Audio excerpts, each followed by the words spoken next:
David Kerr, who's talking on actions of free groups and stable rank 1. Thank you, David. Thanks, Astrid, and thanks to Astrid and all the organizers for the invitation. It's been a very productive time here in Belfast. I'm going to be speaking about some joint work with Jamie Veld, who's here, and Shirley Geffen. C-star algebraically, the topic is stable rank 1. We're going to be talking about cross products of actions of free groups, eventually on the Cantor set, but more generally on compact spaces. Stable rank 1, so this was introduced by Riepel in the 1980s in the context of non-stable K-theory. It was inspired by vast stable rank and the algebraic K-theory. And for example, stable rank 1, it just means dense for a unital C-star algebra. It means density of the invertible elements. That's all we need to know today. And this implies, for example, cancellation of projections in the Murray von Neumann semigroup. It means you can compute K1 without stabilizing. So these are important consequences, but maybe more surprisingly, it does pop up in questions around phenomenon classification theory, involving, well, say strict comparison, ranks of operators, and so on. And we saw a nice example of this last week in Andrew Tom's talk, where stable rank 1 appeared as a hypothesis in one of the main theorems. And as we saw last week, that often, as an instance of this, often this comes up in the context of the Kuntz semigroup. So it's not one of the central regularity properties in classification theory, like Z-stability or nuclearity, which we saw a lot of yesterday. But as I say, it does have some surprising connections. And in some sense, what's maybe more important here are the techniques that we develop. Stable rank 1 will be the output that we get, the property that we're able to show for certain cross products. But the techniques we develop, I think, will have many more applications to other problems that don't necessarily involve stable rank. So stable rank 1, this implies that your C-star algebra is stably finite. So if we're talking about cross products of group actions, it automatically implies that you have invariant measures. So we're looking at group actions that have invariant probability measures. I want to concentrate here on free groups. Free groups are not amenable. They're not amenable groups. This means that if you have an invariant measure, the action is not topologically amenable. So C-star algebraically, you can never get a nuclear cross product out of these actions.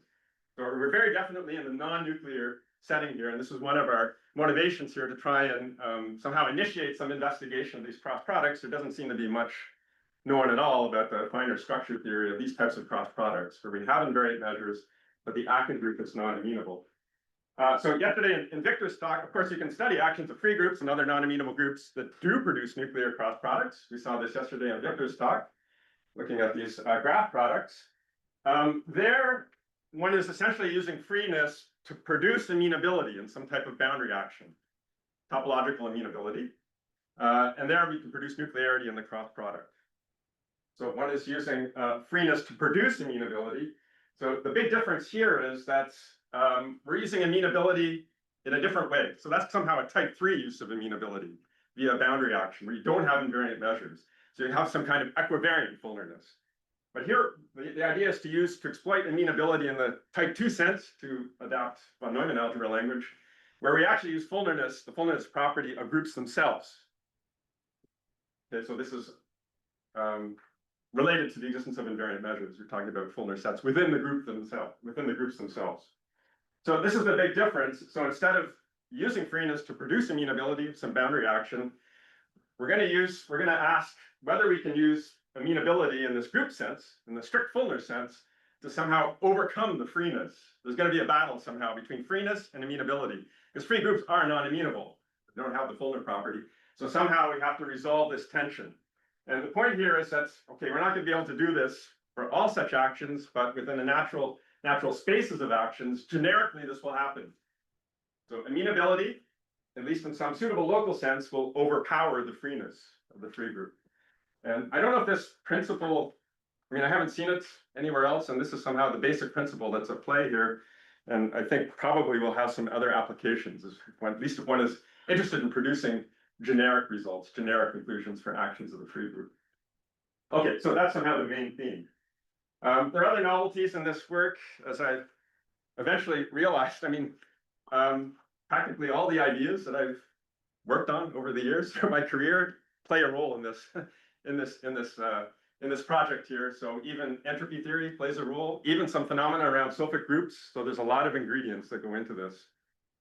And there's a lot of ergodic theory too. Even though we're interested, strictly speaking, I mean, the statement is about topological dynamics. There's a lot of ergodic theory that goes into this, which is kind of nice, I think.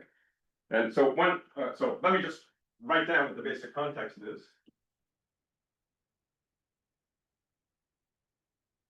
So eventually we'll look at free groups, but let's just start with an abstract countably infinite group acting on a compact metrizable space. We're interested in simple C-star algebra, simple cross products. So that means that we'll be looking at actions which are minimal, topologically free. That will produce simplicity. That goes back to the paper of Jack. Minimal and topologically free essentially correspond to simplicity of the cross product. And then the other condition here, which I've already described. So this will be our notation here for the space of invariant for L probability measures of our action. We always assume that to be non-empty. So C-star algebraically, there will be a trace. There will always be a trace here. And from that, we can construct a cross product. We're looking at reduced cross products. And so we get a simple separable coming from metrizability and countability of the group and unital, the compactness of the space. And as I just said here, the trace space will be non-empty.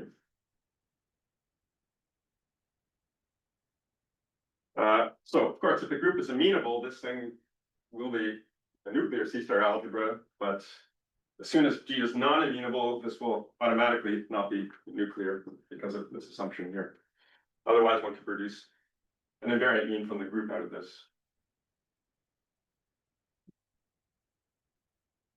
All right, so in the last talk, so in Kerr's talk, we heard a lot about cross products and regularity properties, that stability in particular. So I want to maybe discuss that a little bit to set the stage.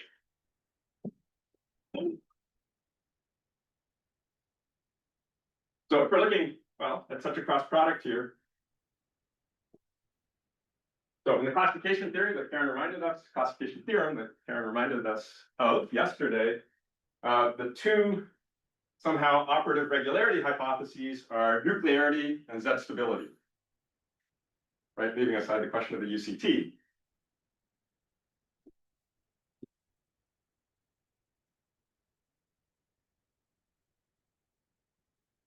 And from the point of view of dynamics, nuclearity plus Z stability should somehow be thought of as a single property. And there's a way of characterizing this. So in this context of cross products, conjunction of nuclearity and Z stability, this is the same as saying that the group is amenable. Again, we're in this context here, and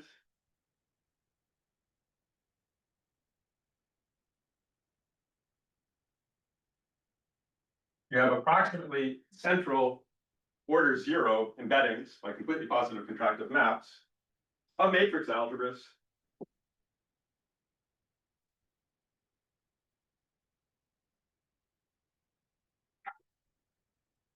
So these are order 0, multiplicativity preserving. Well, they're not multiplicative in general, almost never, but they do preserve property being algebraically orthogonal. They're completely positive contractive maps. The image is approximately central. The image of the matrix units, for example, should approximately commute with a given finite set, the cross product. And here's the other key property here, that the image of the units, if it's actually equal to the units, then we're talking about homomorphisms here. So almost never will the unit in the matrix algebra get sent to the unit in the C-star algebra, but it should be close.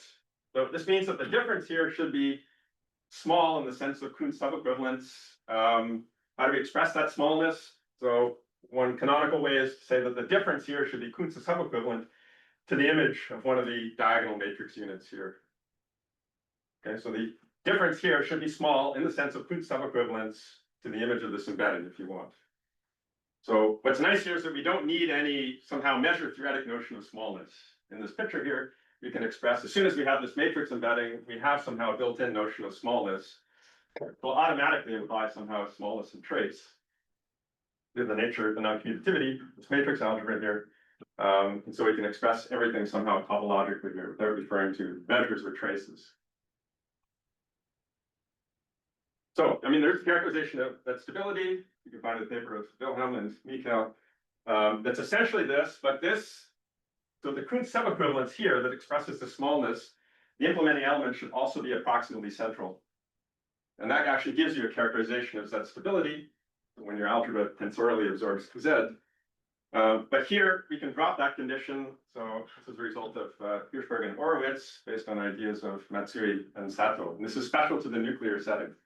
So this only works, well, that's the result. It's for nuclear. Nuclearity plays an important role here for being able to boil down these two properties to this without the approximate centrality of the implementing element here. And that's actually crucial from the dynamical point of view, because we can formulate, using a Rockland Tower type principle, conditions, this is this property of almost finiteness, that will imply these conditions here. And so it's crucial here that we have a nuclear cross product, that we would have an amenable group to get this. So let me just try and quickly review that.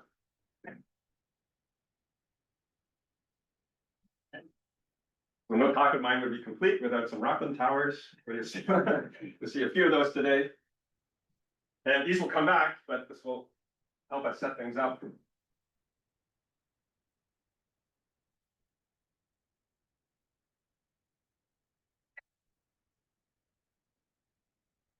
So this is something I showed a few years ago. So this property of almost finiteness, let me draw a picture instead of spelling it out in words.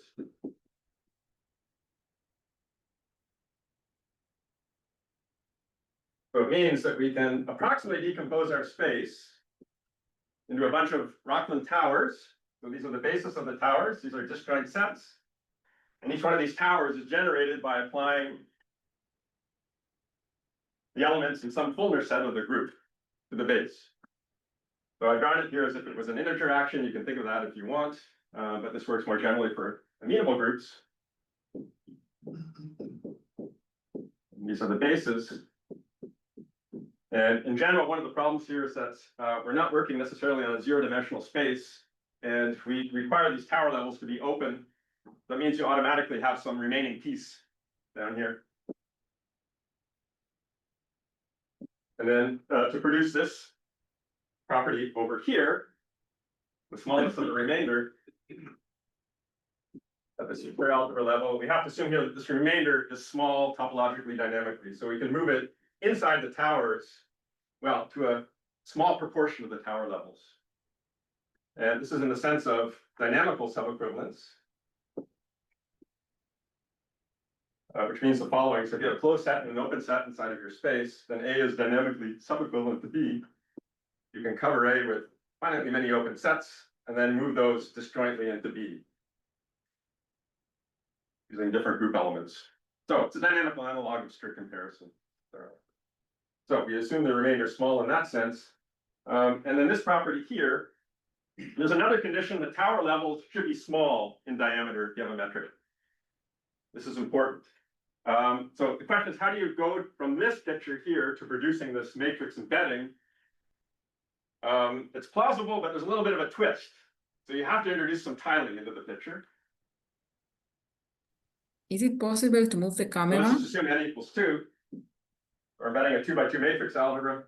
So what we do is that we tile these shapes into much smaller fuller sets that are still fuller. But we can do that by making adjustments. And then within each tower, we pair off these tiles.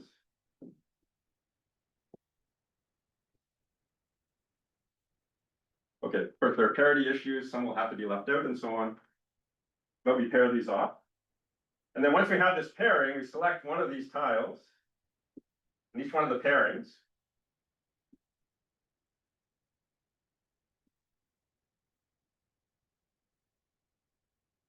And then if we were on the Cantor sets, well, even then it's a problem. But roughly speaking, we want to take the indicator function. What we'd like to do is take the indicator functions of these tiles and let that be the image of this matrix unit in M2. Right? And then the other tiles in these matchings here, those will be the image, those will produce the image of this matrix. And since we've matched off tiles within each tower, we're somehow free to move around. We have the group action that's moving levels around, and that implements equivalences inside the cross product. Yes. So this means that we can then, once we have this pairing here, we can then declare that the off-diagonal matrix units, these partial isometries, they will appear over here. They'll be implemented in the cross product by the corresponding partial isometries that you can build that implement these pairings. Yeah.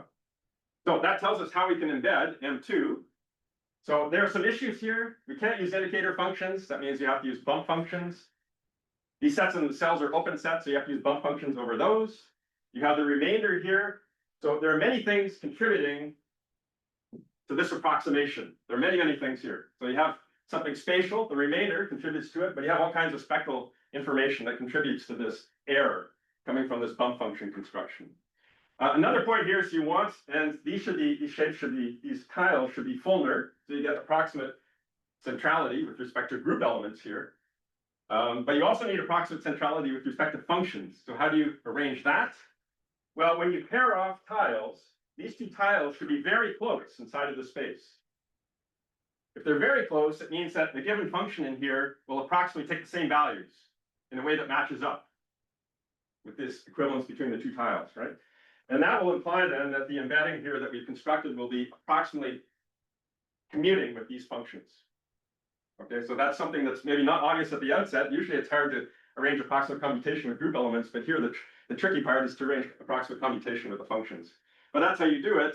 You have to apply some pigeonhole principles. So you have to make the towers, we're free to make the towers as big as we want. You have to make the towers super large so that you can appeal the compactness of the space so that our functions by uniform continuity are constant on each of one of finitely many open sets. And then you take the tower extremely large compared to that, so that when you pair off, our functions will approximately take the same values in each pairing.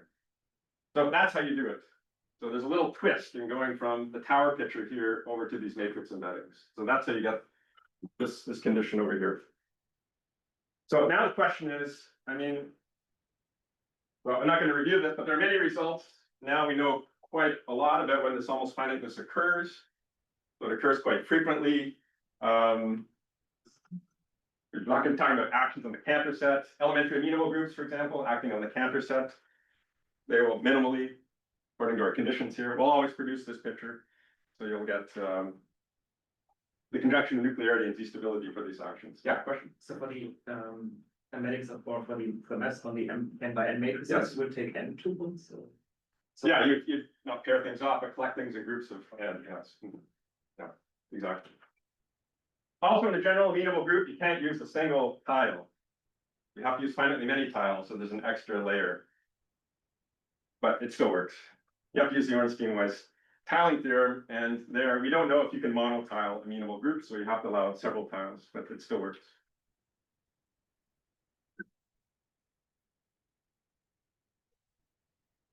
Okay, and if you think of that for a while, you're familiar with order zero maps and so on, I think you might start to see why this approximation, we cannot implement that approximately centrally. You somehow used up all the fullness to do everything else, and there's nothing left at the end. So that's somehow a miracle that in the nuclear case, you can avoid that, and everything works. So now the question is, so now we want to look at actions of non-amenable groups, free groups. We're just not going to be able to prove the stability. I mean, already in this case, we've assumed nuclearity to do something. So it's just somehow out of the question, unless you somehow cook up examples. So if you take a product of two actions of two different groups, and one of them produces a z-stable cross product, of course, the whole thing will be z-stable because you just get a tensor product of cross products. So of course, you can cook up examples like that, actions of amenable groups, but we want to look at somehow more general conditions. And proving something like Z stability is out of the question at the moment here. So that's why we're content at the moment with stable rank 1.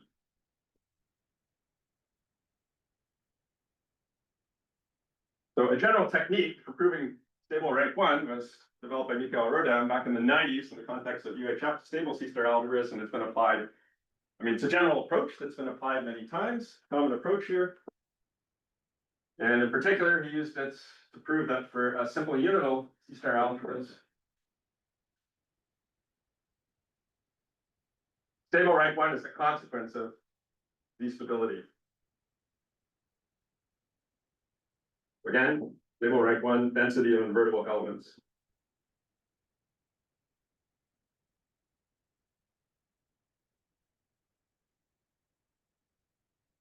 And we're also going to use this approach. It's a general scheme. And the idea is that, well, if you have some element that's not invertible, you want to rotate it by some unitary elements so that it becomes nilpotent. Once you have something nilpotent, a nilpotent element, you can always perturb by some scalar multiple of the identity to produce something invertible, and then you're done. And you may also have to perturb your elements at certain stages. So through a series of rotations by unitaries and perturbations to get something nilpotent. In the end, you can go back, because unitaries preserve norm, and get an invertible element that approximates your originally non-invertible element. And in the case of a 2-1 factor, so Mikael already points this out, one of his papers, the picture becomes very clear. So if you're in a 2-1 factor, you have an element that's not invertible, then you can polar decompose it, rotate it, so you have something positive rotated by a unitary that produces the element. So you can assume your element already is positive. By perturbing it again, you can assume that there's some projection that divides it into 0. Some non-zero projection P. And then so spectrally, this means that you can then build a matrix representation of your 2-1 factor so that A diagonalizes as a block matrix of this form, where you have 0 on the top left, possibly non-zero diagonal entries beyond that, and then everything else is 0. After this projection, this will sit underneath this projection P here. So you have to, of course, make P maybe very small and trace. So you have to make the matrix algebra large enough to compensate for that. But now you can see that you can simply rotate this. You can multiply this on one or the other side here to turn this into something strictly upper diagonal and therefore nilpotent. Yeah, so that's the basic technique. One somehow diagonalize, but there should be enough zeros somewhere on the diagonal so that you can rotate things by something that permutes the entries to produce something nilpotent. So that's the general technique. To implement this in a C-star algebra, there are some problems here. So first of all, you may not be able to represent your C-star algebra at all in this kind of matrix form. You can't represent a C-star algebra as a matrix algebra generally, or some other algebra. So that's not going to work in general. The other question is, so polar decomposition doesn't work generally in C-star algebra. So how do you substitute for that? So amenability is the substitute for polar decomposition. Amenability is actually a kind of diagonalization phenomenon. So that we'll see. So that allows us to get over that problem. The other problem is much trickier. So one has to do a lot of sort of juggling with functional analysis in order to produce. Okay, we're still going to be able to matrix decompose here, but inside of some larger C-star algebra that's generated by Borel functions. That's still sufficient to get a picture of how this works, how to get nilpotence in the end. So in fact, what we'll do here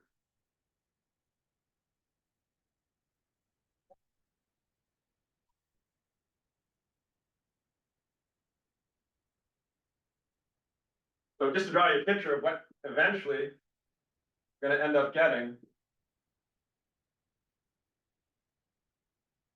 we'll get something like this.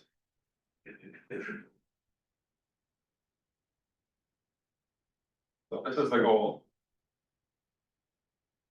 So we're going to have our non-invertible element in our cross product, and then we want to represent the C-star algebra inside of some larger algebra in some kind of block matrix form. So that our elements will look something like this. So we have this is the case.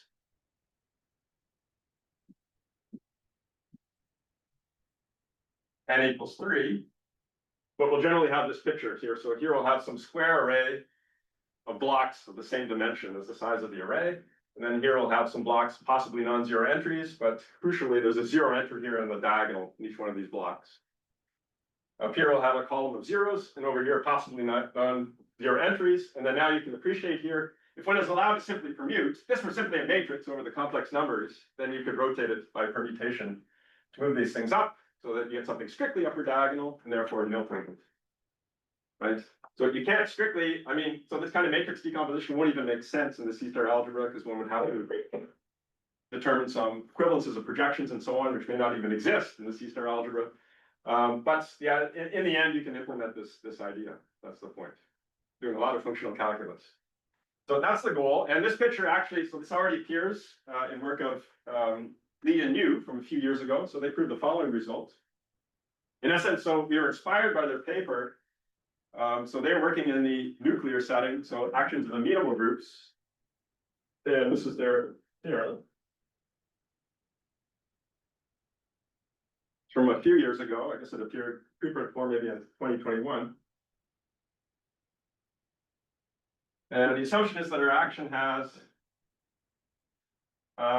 what's called the URP, uniform Rockland property, and comparison. So these two things together, without defining these formally, those two things together, it's exactly the same thing as almost finiteness, but you drop the small diameter condition on the levels. That's it. Okay, so these power levels could be extremely thick if you want in the URP in comparison case, but otherwise it's the same as that.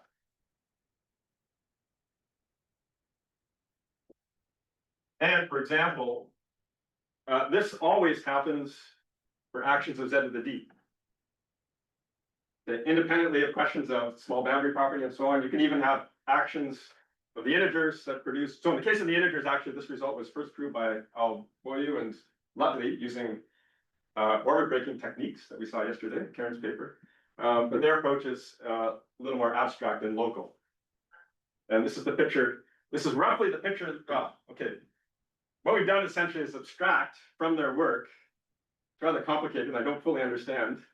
I didn't fully go through their proof, but anyways, you can extract from that. If one uses the tower picture carefully, one can extract from that a very, what I think is at least conceptually simple picture of how to get stable rank 1 in this case.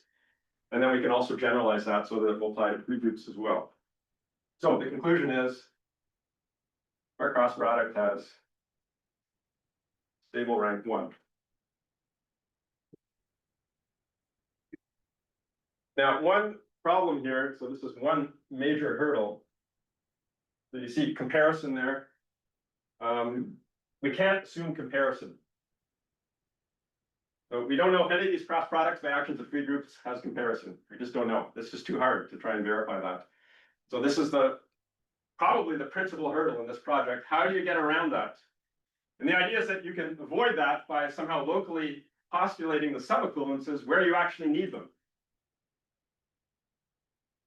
without having comparison. The comparison is a general technique for producing subequivalences where you might expect them to exist. Okay, so we just build this into the definition, and it turns out to be much more flexible to do this. And the property we come up with, so we call it square divisibility. Square divisibility for an action. Let me just draw the picture that will exactly produce this matrix diagram up there. Here's the picture. So we have a decomposition of our space into an array, n by n array of subsets, open subsets or cloping sets if you're in a Cantor set. You have a remainder here. So let's just assume we're on the Cantor set. So these are cloping sets. This is a decomposition of our space. In general, we have to allow an n by n array here, but for purpose of illustration, it's 3 by 3.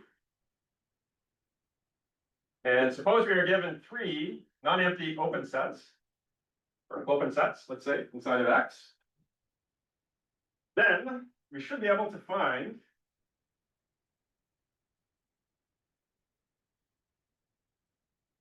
such a picture so here are the intersections of O1 with these sets. So that this initial piece here is subequivalent to the union of the pieces of O1 that appear in the rest of the row. Okay, so in every row that should happen. These sets here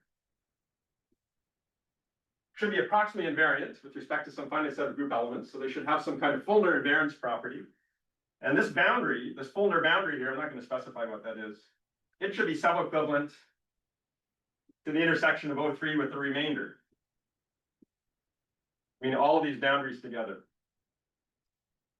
And then finally, the remainder itself should be subequivalent to the pieces of O2 that appear over here in this part of the array. Okay, so it's getting a little bit complicated. You have 3 sets three sets. The remainder should be sub-equivalent to this part of the array, not only to this part of the array, but a small part of it that's pre-specified. The boundaries of these sets should be small with respect to the remainder, not only the remainder, but a small part of it, pre-specified. And the remainder itself should be small with respect to, maybe I already said that. Okay, but there are three senses of being small here, and you can prescribe how small this is. So these sets here will be determined by, so we have some, to prove stable rank 1, you've got some non-invertible element. By perturbing it, you can assume that there's something positive and non-zero, which divides it into 0. And these will be, on these sets here, this positive element will be supported. You can assume it's a function. So this is where our element is acting like 0, if you want, on these sets. And so what happens, then you can, each one of these sub-equivalences will produce a unitary in the cross product. And for example, and then you rotate, you're given non-invertible elements by these unitaries in the appropriate order.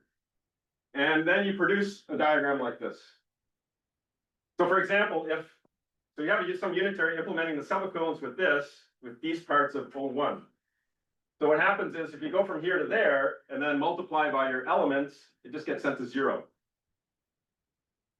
So that accounts for, well, that's also the same here in our remainder, for example. So we have a unitary that takes this remainder somewhere over here, where we have 0 division of our element A.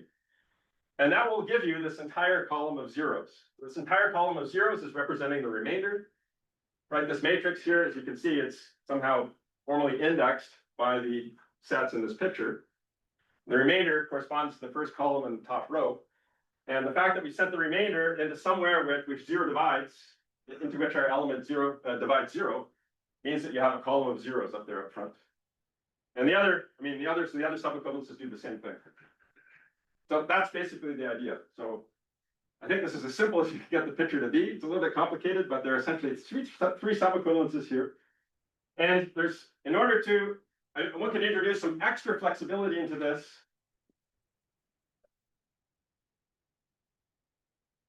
You can initially take any open set O.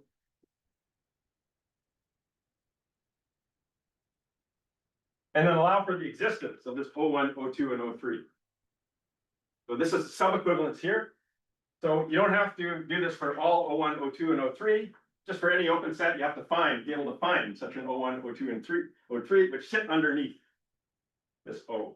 So that's an important piece of flexibility. That also allows you to build another unitary, so you can rotate to move the function, which divides the element into 0 and so on. But that's a key point of flexibility in all of this.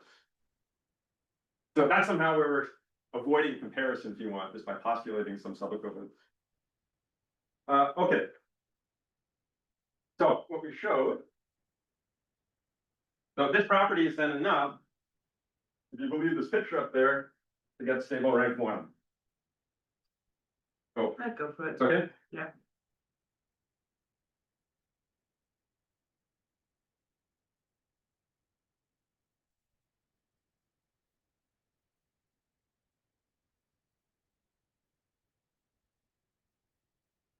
Our action is squarely divisible. And the cross product has stable rank 1. And one can show, for example, so one can generalize, for example, the and use result here to product actions. We just quickly state that. If you have an action that has this URP in comparison, so same hypotheses over there, so particular G is amenable.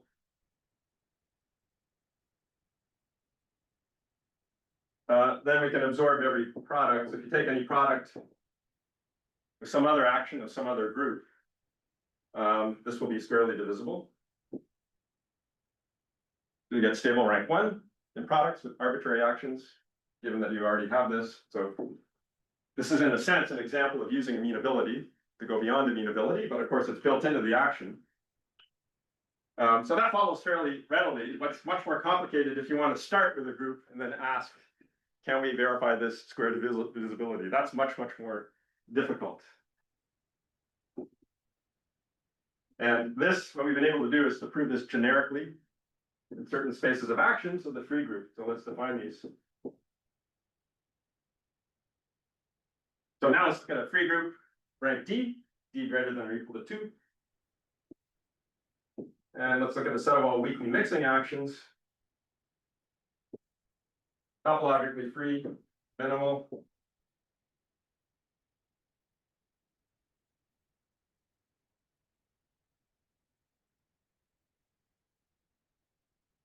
So weak mixing, maybe I won't define what that is, but it's supposed to rule out periodic behavior. If you don't put that condition, there's actually a generic action. So there's a topology, nice topology, Polish topology on the space of actions. X now is the Cantor set. Well, this makes sense in general, but our result is for the Cantor set. So in the Cantor set, we have a nice Polish topology. If you don't put this weak mixing condition, it turns out there's a generic action. It's the universal odometer. So that's no good. You can prove that that cross product is stable rank 1, but by other methods. So it's known that if you look at the free group itself, and then its reduced group C-star algebra, it's long been known that that has stable rank 1. It's a result of Dykema, Horup, and Rodam. That's using rapid decay. And also very recently, so there's some very nice work showing that this reduced group C-star algebra actually has strict comparison.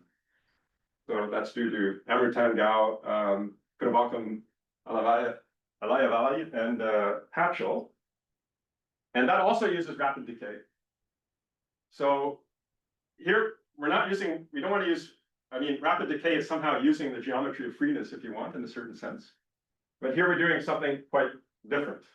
Okay, so again, we're not going to be able to prove strict comparison. We're using amenability in the fuller sense. Okay. And here, as you might expect, so it's going to be on individual generators. Individual generators, of course, produce copies of Z. And so that's where the amenability is coming from.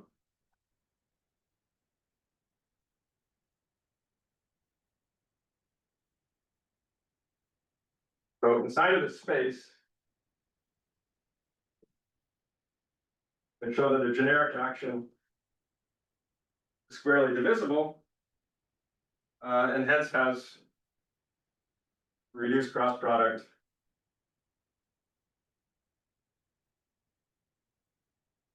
of stable rank 1.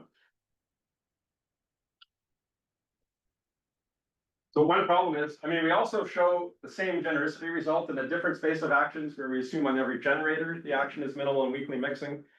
The advantage of that is that we know that there's no generic action. Here, actually, we don't know. So that's still an open question whether there's a generic action here. We strongly suspect not. When D equals 1, definitely not. That's no one for the integers. So that's one outstanding problem. As I say, if you require these assumptions on each generator separately, then there is actually no co-meter orbit in the space of actions. So you do actually get a very rich supply of actions that will have this property, the stable rank 1.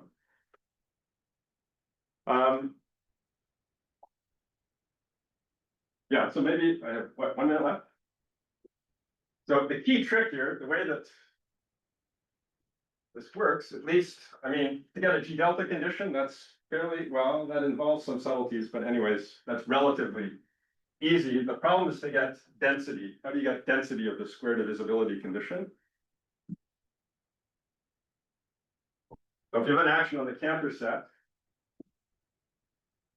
X, and you take a product with some other action, so now we have an action on the square of the same group. Then you can conjugate this product back onto the space X so that it's close to the original action. You simply take open partition of X, take these tubes here, and identify each one of these tubes via some homeomorphism with the square corresponding element in X. And that map will conjugate the product action back to something that's close to the original action, or using the homogeneity of the Cantor set. Now the problem is, how do you arrange the square divisibility? So over an X, we've got some open set O, and then we need to find these sets O1, O2, and O3. So we draw the tube up sitting up over O. In the Y direction, we exploit the amenability of one of the generators to produce this picture, square divisibility. So you got these O1, O2, O3 in this direction here. And you want to be able to move these, in the sense of subequivalence, into this tube, and then you can project them back down. So in order to do this, you don't need, this is a fantastic thing. You don't need comparison to do this. You simply use minimality of the base. So by minimality of the original action, you can partition X into clopin pieces. So each one of these clopin pieces can be moved into O. And then you use freeness in this direction so that you apply these sub-equivalences down here to the sets O1, O2, and O3. And just using freeness, you can spread them out in this direction. So they'll all be disjoint. You get a sub-equivalence, and then you just move everything, you project everything down. So this does not require comparison. I'm wondering if something like this appears, I mean, for experts on Z stability and structure theory, if this ever appears when studying tensor products and self-absorption and so on, where one can get somehow sub-equivalence, you can move tubes in one direction, tubes in another direction without using comparison. I'd be glad to know if this has ever appeared in C-star theory, but that's somehow the basic trick. So I'll end on that note. Thanks.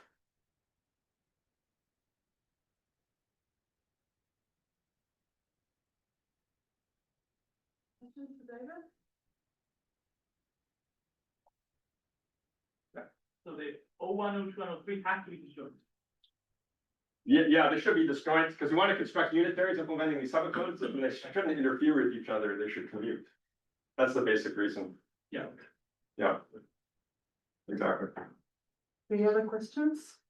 So finally, Okay. finally, why do you assume the free group, right? You can do another group? Yeah, well, I mean, we could do free products with immutable groups, maybe with some extra assumption. So it's not just the free group.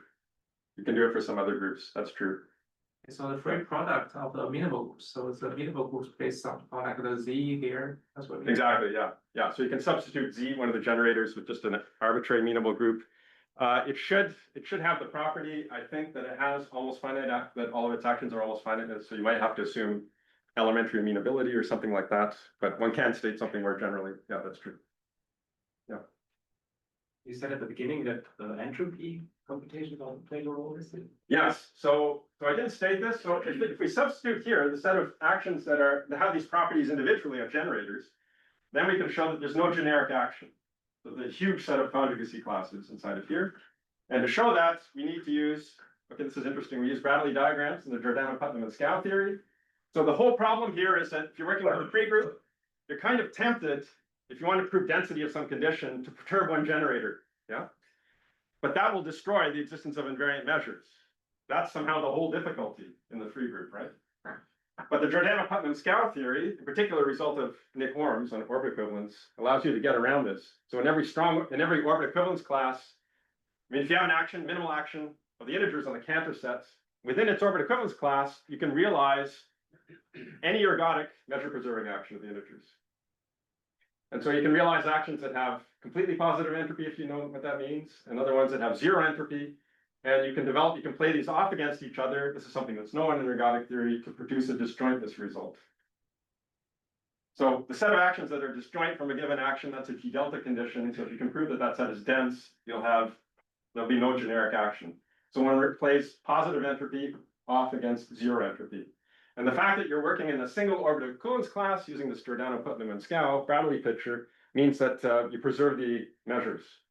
Right? If you're orbit equivalent to an action, you have the same invariant measures. So that's where that comes in. Yeah. All right, let's thank David again.